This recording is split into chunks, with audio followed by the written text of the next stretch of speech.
Bonjour et bienvenue dans ce road trip un petit peu particulier pour plusieurs raisons. Premièrement, on a une voiture particulière dans une couleur assez originale, une couleur splendide, en tout cas moi j'adore sur cette nouvelle Polestar 4. Je suis d'ailleurs un des premiers à l'essayer, donc ça me fait vraiment plaisir de pouvoir vous partager beaucoup de contenu sur cette voiture.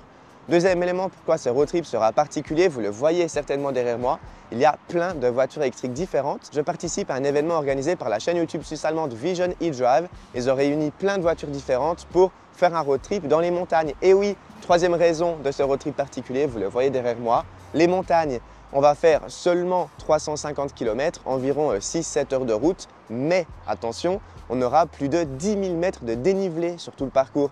On va faire énormément de cols, on va passer en Suisse mais aussi en Italie pour mesurer les consommations d'environ 25 voitures électriques différentes. Et restez bien jusqu'à la fin de cette vidéo parce que je vous donnerai tous les chiffres de consommation de plein de voitures électriques différentes. On a vraiment un panel de voitures qui est énorme, donc ça fait vraiment plaisir. Cette vidéo, ça sera l'occasion aussi pour moi de vous partager des beaux paysages en Suisse mais aussi en Italie. Donc posez-vous tranquillement, prenez un petit snack, une boisson, profitez de la musique, des paysages et puis de cette magnifique voiture dans cette couleur assez originale. Qu'en pensez-vous d'ailleurs de cette couleur? Dites-le moi dans les commentaires. Et comme d'habitude, j'ai envie de dire c'est parti. Enfin, du coup, plutôt Los Gates. Oui, parce que je suis avec que des Suisses allemands, Suisses allemandes, allemandes, allemands et autrichiennes, autrichiens. Donc oui, je devrais parler allemand tout le week-end. Ma foi, tant pis. J'ai chargé la voiture jusqu'à 90% ici chez Ionity, 505 km d'autonomie réelle affichée. Quelle autonomie réelle on va atteindre? Eh bien, réponse dans cette vidéo. Premier problème que je vois, vous voyez ici j'ai la caméra de recul, j'ai mon rétroviseur digital, mais par contre à l'arrière, je vois rien en fait, je ne peux pas me retourner vu qu'on n'a pas de vitre à l'arrière. Et donc on doit tout faire avec les caméras et j'avoue que c'est un petit peu particulier au début, il faut s'y faire et pour l'instant comme j'ai récupéré la voiture hier, je ne m'y suis pas encore fait. Direction ce col ici, 64% en arrivée, ça c'est cool. On va regarder dans quelle mesure l'estimation sera juste. Bon allez, c'est parti, tout le monde est prêt. Et on part. Je suis mis exprès derrière la Polestar 2 et regardez qui j'ai derrière moi. Un Taycan. Trop cool. On a une i4, on a un iX, Ioniq 5N qui a un V6, bref, que du beau monde, je me réjouis vraiment.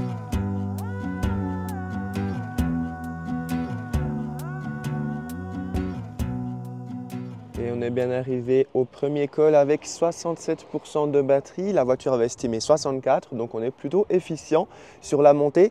On est ici à plus de 2300 mètres d'altitude et vous voyez au niveau de l'organisation, eh bien c'est assez impressionnant. On va se garer assez proche, étant donné que les parkings sont assez petits ici. Mais à 25 voitures, c'est vrai que c'est toute une organisation. Donc on voit de la neige, il y a eu quelques chutes de neige la semaine dernière ici en haut. On a eu un petit peu peur effectivement, on est mi-septembre, on ne pensait pas avoir de la neige autant tôt. Tout le monde a encore des pneus été en septembre, donc on tombe très bien sur ce week-end, ça aurait été pas possible le week-end dernier. Vous voyez ce panorama magnifique, on a aussi le car postal juste là. Bref, super expérience pour l'instant, voiture très confortable, plutôt silencieuse, malgré le fait qu'on soit sur des jantes en 22 pouces. Donc voilà, belle expérience pour l'instant. On va faire une petite pause ici, discuter, échanger. C'est aussi le but de ce week-end. Et on se retrouve un petit peu plus tard pour la suite des événements. En tout cas, pour l'instant, super expérience. Bon, en haut du col, je suis à une consommation moyenne de 39,2 kWh au 100 km. Oups! Et sur le groupe WhatsApp qu'on a tous ensemble, quelqu'un a envoyé sa consommation en modèle Y. Il est à 27 kWh. Donc pour l'instant, la Polestar 4, elle n'est pas du tout efficiente par rapport à la concurrence. On verra comment ça va évoluer par la suite.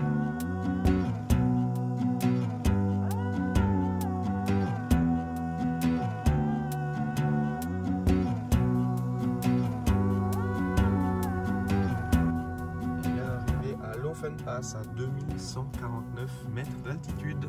Tout va bien. On va se garer. Et on reprend la route après un bon repas à 2149 mètres d'altitude. Un repas typique suisse-allemand, typique des montagnes, avec des knöpfli en plat principal. C'est assez bon d'ailleurs. Et on reprend la route, on redescend ici. On va baisser la consommation grâce à la récupération d'énergie. Ce sont de magnifiques routes ici, c'est vraiment splendide. Alors au niveau des consommations, j'ai pu discuter avec certaines personnes à midi. Alors depuis ce matin, je suis à une consommation de 29,7 il me semble, ce qui est très élevé, mais il ne faut pas oublier qu'on est parti à quelques centaines de mètres d'altitude et on est monté jusqu'à plus de 2000 mètres. Ça va évidemment baisser quand on va redescendre. J'ai consommé pratiquement la même chose qu'une BMW i4 M50 qui a consommé aussi 29. Par contre, j'ai consommé bien plus que les Tesla. J'ai consommé à peu près la même chose qu'un Genesis GV70, le SUV de Genesis. Donc au niveau de l'efficience, je ne trouve pas ça exemplaire pour l'instant pour cette Polestar.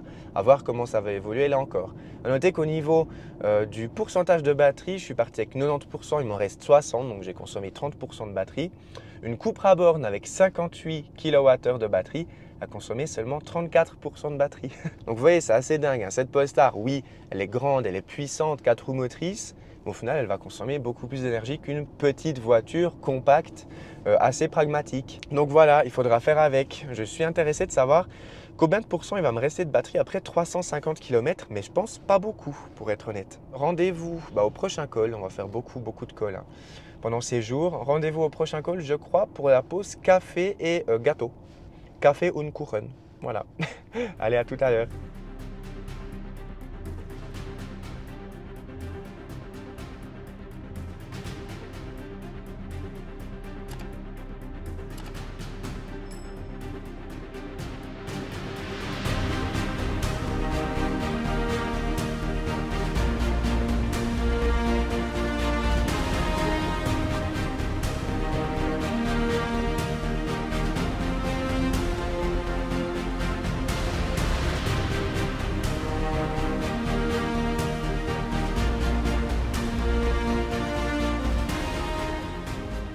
On est bien arrivé en haut du col, une route splendide, vraiment incroyable ici. Donc je me suis garé un petit peu dans le champ, il y a encore pas mal de voitures qui doivent arriver, vous voyez ici. On est donc à la frontière entre la Suisse là-bas et l'Italie, juste là.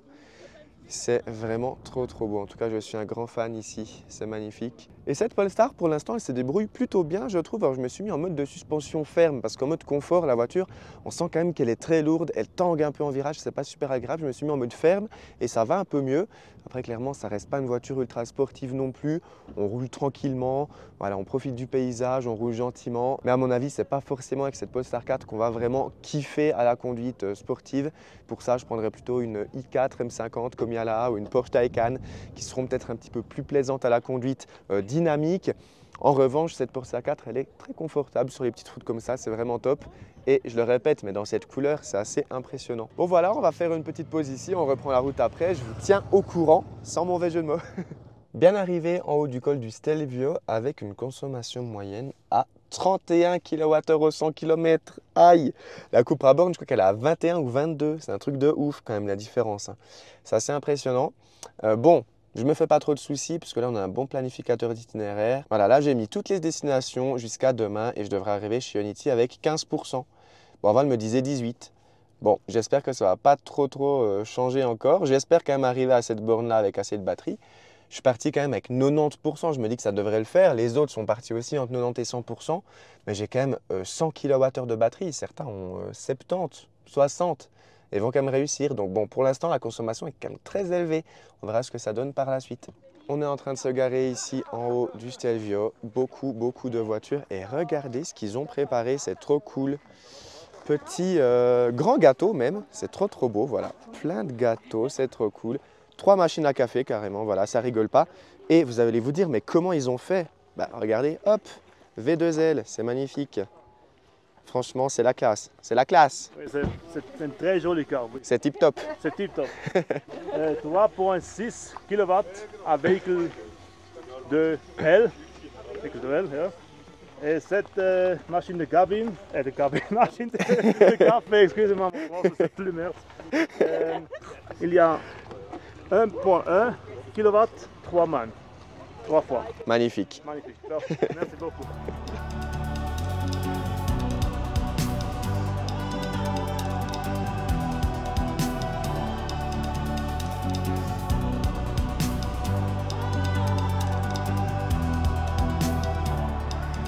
Bien arrivé à Bormio après environ 35-40 minutes de route. Depuis les 2700 mètres d'altitude, on a descendu plus d'1 kilomètre, c'est assez impressionnant. Bon, on se retrouve demain pour la suite et la fin de ce très beau trajet dans les montagnes. Jour 2 du Swiss Alps Trophy. Après une très belle soirée hier soir, un petit déjeuner ce matin, on reprend la route ici à Bormio. Aujourd'hui, le soleil est de retour, ça fait plaisir. Je suis même en t-shirt ce matin parce qu'en vrai, il fait assez bon, un peu frisqué, mais ça va, c'est trop cool en tout cas. On reprend la route aujourd'hui, je crois qu'on a encore 3 cols, il me semble, 2 ou 3 cols. Beaucoup de dénivelé encore, mais que du bonheur avec ce temps, ça fait vraiment plaisir. Les paysages sont splendides, c'est en tout cas une super expérience.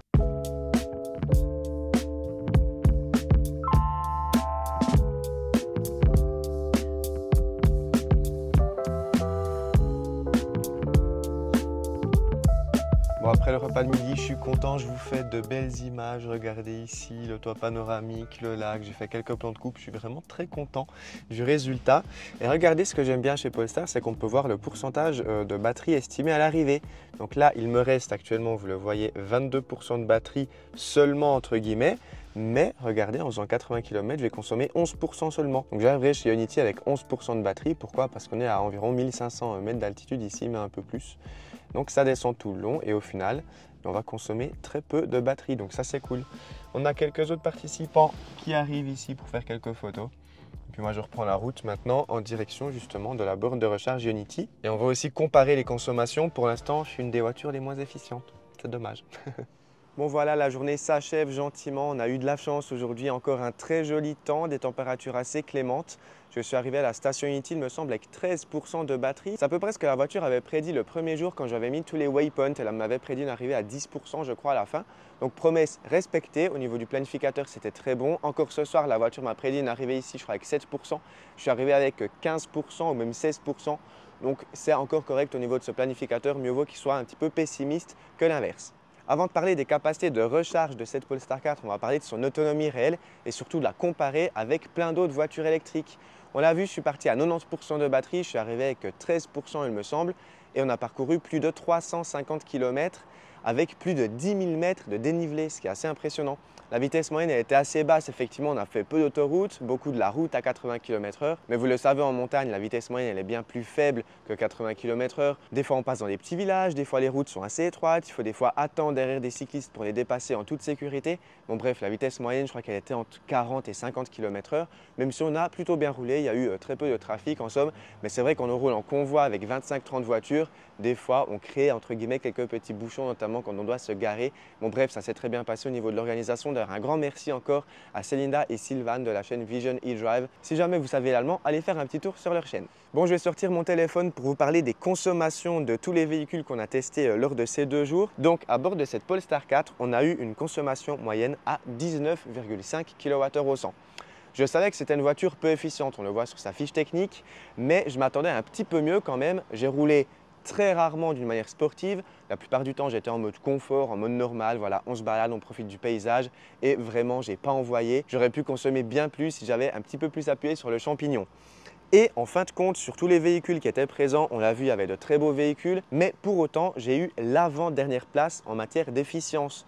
La seule voiture qui a consommé plus d'énergie, 20,3 kWh, c'est le BMW iX M60. Mais toutes les voitures similaires à cette Polestar 4, donc les berlines ou même les SUV en soi, parce que c'est un peu un mélange entre une berline et un SUV, tous ces véhicules ont consommé moins. Le véhicule qui est le plus proche, c'est la Model S 100D. Elle a consommé 19,2 kWh au 100. Elle avait aussi des grandes jantes. C'est une voiture aussi 4 roues motrices avec pas mal de puissance, comme cette Polestar 4. La différence, c'est que cette Polestar 4, c'est un modèle 2024. La Model S, c'est un modèle 2017 ou 2018. Donc vous voyez, la différence en matière d'efficience et d'autonomie réelle, elle est pratiquement inexistante. En somme, même cette Polestar a consommé un peu plus qu'un véhicule qui a déjà 6-7 ans. C'est assez étonnant quand même. Donc là, Polestar en 2024 n'est pas encore au niveau de Tesla 2017. Attention, il ne faut pas mal me comprendre, je parle notamment de l'efficience et de l'autonomie réelle. Sinon, il y a la Ioniq 5N qui a consommé 19 kWh au 100. Elle a roulé la plupart du temps en mode éco et ils n'ont pas trop envoyé dans l'école. Donc au niveau de la consommation, c'est vrai que ça reste assez élevé aussi sur la Ioniq 5N. Aussi une voiture similaire à cette Polestar 4, la BMW i4 M50, aussi 4 roues motrices, pas mal de puissance, avec des dimensions assez similaires. Elle a consommé un peu moins, 18,2. Donc quand même 1 kWh en moins que cette Polestar 4. Ensuite, on arrive Skoda Enyaq 16,8 kWh au 100. Pourtant, c'est un SUV, alors il est un peu moins puissant. Mais quand même, là, on n'a pas utilisé toute la puissance du véhicule pendant ce challenge. Kia EV6 16,4, Tesla Model Y Long Range 15,8, Model 3 Performance 14,6. BMW iX1, ça c'est aussi intéressant, 14,1, vraiment pas mal au niveau de la consommation du iX1. Ensuite, une très bonne surprise, là je ne l'attendais pas, le Ford Mustang Mach-E. Étonnamment, il a consommé seulement 14 kWh au 100. Il y a eu aussi une Renault Zoé qui a fait 13,7 kWh de consommation. Alors la Renault Zoé, elle a pu se brancher à l'hôtel, heureusement, parce qu'elle a une plus petite batterie. Elle n'aurait pas réussi à faire les 350 km d'autonomie réelle. Ensuite, les deux Kia Niro ont consommé 13,7 kWh au 100 km, aussi un très bon score. Et attention, tenez-vous bien, la Volkswagen ID.7 en version propulsion, elle a consommé 13,3 kWh au 100 km. La Volkswagen ID.7 qui a un break aussi, qui a à peu près les mêmes dimensions que cette Polestar 4, elle a consommé bien moins. C'est assez étonnant quand même. Et ensuite, toujours dans le groupe Volkswagen, la Cupra Born, elle a consommé 11,9 kWh au 100 km sur ce parcours. Donc franchement, très bonne surprise pour cette Cupra Born, un véhicule aussi très efficient. Et évidemment, la voiture la plus efficiente de ce challenge, et non, ce n'est pas la Hyundai Ioniq 28 qui est très efficiente, mais elle n'a pas participé au challenge malheureusement. Peut-être l'année prochaine, JC ou Alex, vous pouvez venir en Ioniq 28 ou quelqu'un d'autre aussi. Ça pourrait être sympa d'ailleurs de mesurer son efficience ici en montagne. Mais c'est bel et bien la Model 3. La Model 3 qui a consommé 11,7 kWh au 100 km. Là aussi, c'est impressionnant. Après, effectivement, ce n'est pas des comparaisons très scientifiques. Alors oui, on avait les mêmes conditions météorologiques, on a fait le même parcours, mais on n'avait pas tous les mêmes pneus, on n'avait pas tous le même style de conduite, pas tous la même climatisation ou le même chauffage à l'intérieur. Donc voilà, ça permet de faire quelques comparaisons comme ça, mais ce n'est pas ultra scientifique non plus. Si vous voulez quelque chose de beaucoup plus scientifique, allez voir la chaîne EV. Et au niveau de la recharge, très bonne surprise avec cette Polestar 4, en fin de compte, moins de 30 minutes pour le 17 à 80%, 26 minutes même. On a tapé une puissance à plus de 200 kW, officiellement c'est 250 kW, on ne les a pas atteints, mais voilà, 200 kW c'est déjà très bien. La courbe de recharge paraît plutôt correcte, on a récupéré environ 70 kWh en moins de 30 minutes. Tout simplement un bon score, en somme, c'est pas exceptionnel par rapport à la concurrence, je dirais que c'est dans la moyenne. Mais franchement au niveau de la recharge c'est pas mal. Donc par rapport à la concurrence, elle se place plutôt bien en matière de capacité sur long trajet. J'espère vraiment que cet essai vous a plu. N'oubliez pas de vous abonner à la chaîne pour les autres contenus avec cette Polestar 4. Je vais faire un bilan après 10 jours avec cette voiture, tout ce que vous devez savoir sur cette voiture. Merci beaucoup à vous d'avoir été présent. N'oubliez pas le petit pouce en l'air. Merci encore à Vision eDrive pour l'organisation et toute l'équipe autour de ce challenge qui a été vraiment formidable. Merci à tous les participants, toutes les participantes. J'attends juste que le train passe et je vous dis à la prochaine pour de nouveaux contenus, de nouvelles aventures en voiture électrique. Bye bye!